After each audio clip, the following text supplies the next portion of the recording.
Nanawagan si Customs Commissioner Ariel Nepomuceno sa pamilya Diskaya na isurrender na ang ilang luxury cars na subject ng search warrant ng Bureau of Customs. Ayon kay Nepomuceno, kung wala silang itinatago at binili ang mga sasakyan ng tama, ay wala silang dapat ipangamba dahil kung tama ang pinagbayaran at hindi ito smuggled, ay ire-report ng BOC na tama talaga ang pinagbayaran. Pero kung sakaling kulang o mali ang kanilang pagbabayad, pananagutin ng BOC ang dapat managot.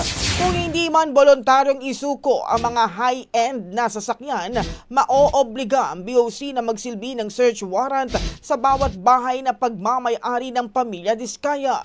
2 lang sa 12 luxury cars na sakop ng search warrant ng BOC ang nakita sa bahay ng mga Diskaya. Ipinaalarma na ng ahensya ang mga luxury cars sa subject ng search warrant sa PNP Highway Patrol Group para hindi na ito maggamit pa.